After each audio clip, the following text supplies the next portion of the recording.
Hello and welcome to Catalyze Music Academy. My name is Zaak Kerstetter. I'm an Ableton Certified Trainer. And at the time of filming this video, Ableton Live 11.1 has just been released, which has a bunch of new features. And I wanted to take the time to talk about one of the bigger, more interesting new features, which is going to be the shifter audio effect. This is kind of a new device. It's kind of an update on an old device. This used to be called the frequency shifter, and they've updated it with a bunch of new stuff. So I want to talk a little bit about what the new things are and a couple examples of kind of like practical applications of when you might want to be using this. Before we dive into that, I do want to let you know that if you are enjoying the content on the channel, please feel free to like, comment, subscribe, all that YouTube stuff. It is all greatly appreciated. And if you want to help support the channel, you can check out the Patreon, which should be linked below. So diving right into it, as I mentioned, shifter is kind of an updated version of the frequency shifter. So if you're familiar with that device, you should know that it has a frequency shifter, which allows you to change your pitch of your sound in hertz. So if I'm playing a note, oh, wrong channel. As you pitch up and down in hertz, it goes up to 10,000 hertz in either direction here and up to 500 hertz on the fine tuning. And then we have a ring shifter, which is going to shift your harmonics up and down in both directions at the same time. If you turn it down at really low values, you can use it like a tremolo. That's all stuff that has existed for a while, and hopefully you're familiar with how that works. What they've added is a new pitch mode, which allows you to shift things up and down in semitone rather than in hertz. They've also added a built-in delay, some settings to go with the new pitch shifting mode, as well as a really fancy, nice LFO. So we're going to be using some of these new parameters and kind of like seeing what they can do. The first example is going to be using this as a riser. So if you've listened to any electronic music, any dance music, you know that rising sounds before a drop or before the beat comes in are really useful for building tension. And Shifter is really good at it because of the new LFO settings. So first off, as I mentioned, this changes your frequency in semitones. So if I turn this up, changes the pitch. Not terribly exciting because most synthesizers have a built-in transpose control anyway. It should sound about the same. Kind of the same idea here. But if we dive into the LFO, we can see if we turn up the amount here, it's going to change our pitch up and down, which will essentially act like a vibrato if you get your settings just right.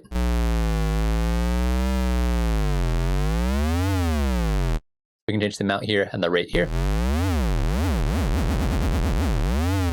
which can be really fun for lots of different kinds of sound design. So what we're going to do is we're going to shift our LFO shape to be the saw up. So now it's going to be moving up, which, as we can already hear, is going to give it that kind of rising sound. We're going to turn the amount all the way, and we're turning the rate pretty low. So you can hear it go up over time. Boom, there's the basics of a riser. Now what we can do is we can go in and we can change like the duty control here. This is going to shift it and kind of like shift the shape of your waveform to make cool, interesting shapes. So we're going to go down here. We'll do something like this.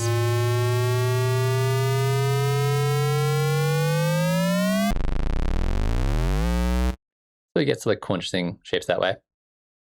This is also a stereo LFO. I made a video a while back about stereo LFOs and how cool they are. This allows us to either add spin, which means we basically have two LFOs, one for the left side of your speakers and one for the right side. And they will start at the same point, but they will have different rates. So now we can get this cool kind of stereo effect.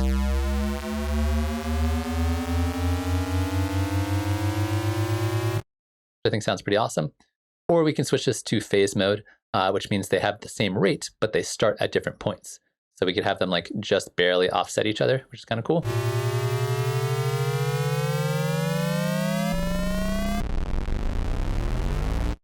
Like that. Let's get them a little closer together. Either one of these will work, spin mode or phase mode, whatever one you prefer is totally fine. So now we got our LFO settings going on. And then we can also play with things like the tone control right here. This is going to, it's not quite a filter, but it's going to sound kind of like a filter. If it's higher settings, we're going to hear more emphasis on higher frequencies, and lower settings will hear more emphasis on lower frequencies. So if I turn this way down, a bit more muted. If I just turn this up. So this might be something that would be nice to automate as the timing of as the frequency goes up. You could automate this to go up with it. We can also turn on a delay, which just by turning it on, you're not really going to hear that much. However, if I turn the feedback way up, you're going to hear an echo after, and it's going to, again, give it this kind of like thickening element to the sound.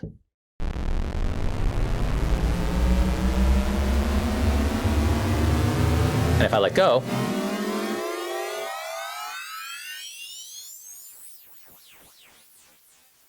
it echoes out for a really long time doing that kind of stuff.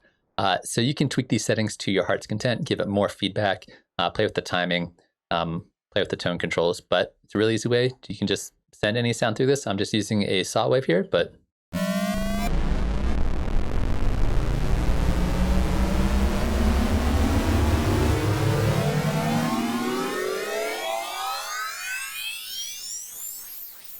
I just made some risers. Another fun thing we can do with this is we could automate the rate to go up with it. So if I start this really slow and then I move this up over time, it'll make it go faster over time.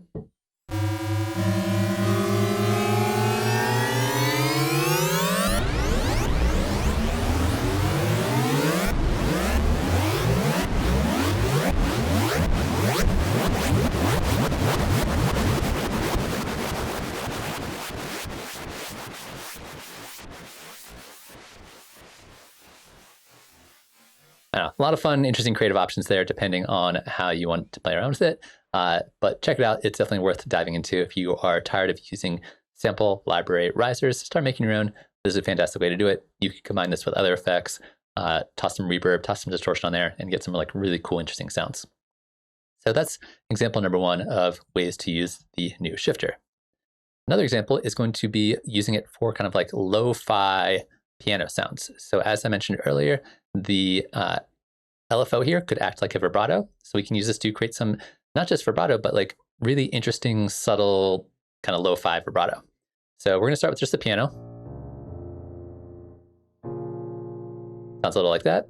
And then as I turn up the amount on the LFO here, you can hear it changing the pitch over time. If you overdo it, it's just gonna sound crazy. So if I give it too much amount, sounds cool, but you can't really play that too much. So I find the amount, you want to keep it pretty subtle, somewhere under a semitone, a little thereabouts. That's still a lot. So let's keep this nice and subtle. And then we can also adjust the rate right here.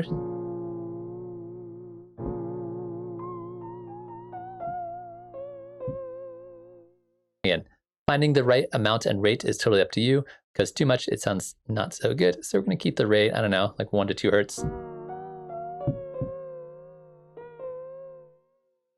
Get this a little bit more subtle and this a little bit more subtle.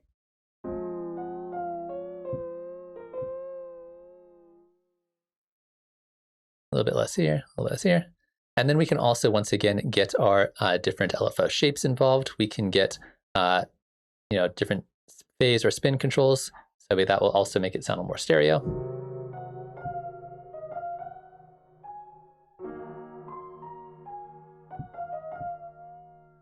Which can be really nice. We can also get the duty control in here.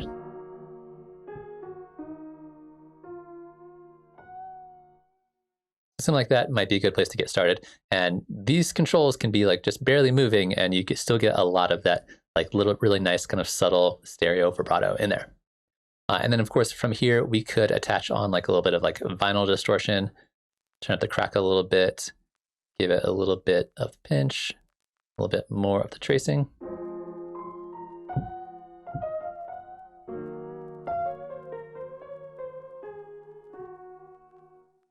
And maybe also like toss some delay on it.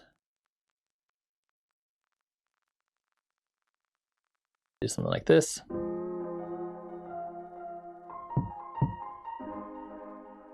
A little bit too much on this, a little bit less on this.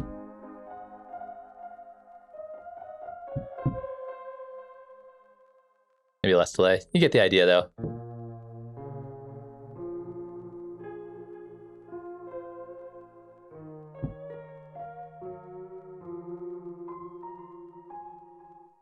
Really fun, really easy, nothing too crazy in terms of settings. You just get the amount of the LFO going a little bit, get the rate going a little bit, tweak it to your heart's content, and there you go. You got a little bit of like nice stereo vibrato going on. The last example I'm going to show is going to be using it to just create weird, trippy sounds. If you are into psychedelic music of any variety, or you just like sounds that just kind of like are bouncing around and doing crazy things and like to mess with people's heads, this is a fantastic tool for exactly that. So we're going to take a drum beat that sounds like this. This is just a sample I found in LivePack. Nothing too fancy. And we're going to basically be using a bunch of the different settings we've already seen to start to bounce this around a whole bunch. So once again, we're going to start with our LFO because the LFO here is really fun. So if I turn up the amount.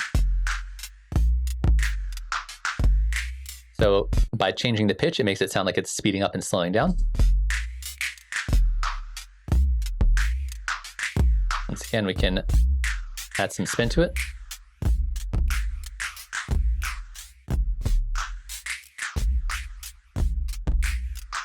We can play with the tone control. And then this window control we haven't really talked about yet. This basically affects the algorithm and how it's pitching things up and down. So at much smaller values, you get this much kind of like more scratchier kind of sound. And at higher values, it messes with the timing a little bit more, but it's a little more smooth.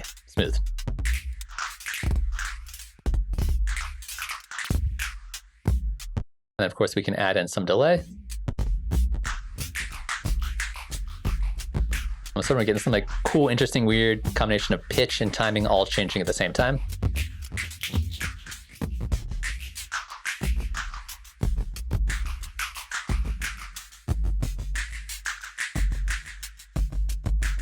If we turn the feedback a bunch,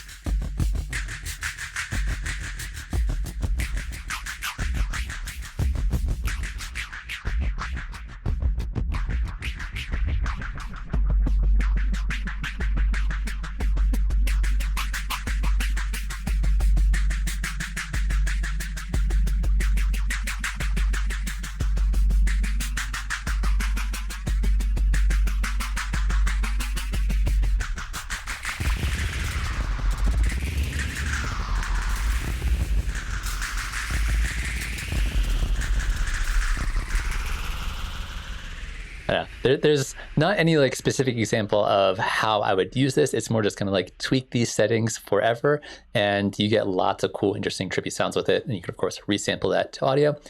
We could also get the envelope follower involved if I start playing this and turning this up and down.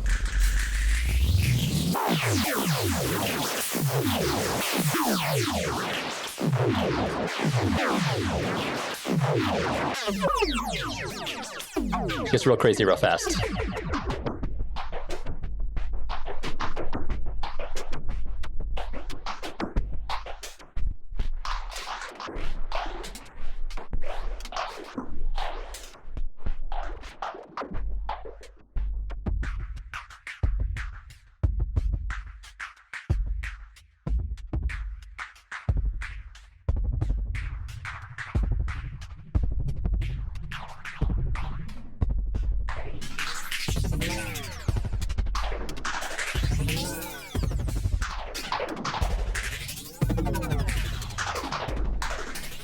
Just trippy sounds to your heart's content.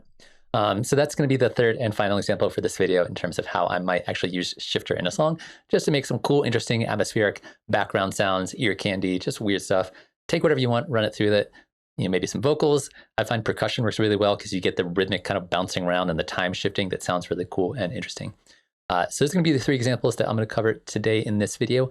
One other big thing that I specifically did not mention is when you hit this triangle right here, you actually have a MIDI input.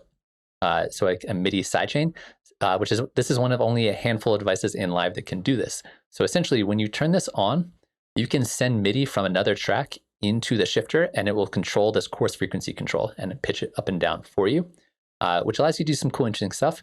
However, at the time of filming this video, I haven't figured out the perfect case study or example of when I would use this over using other kind of more simple, more easy to understand pitch shifting options.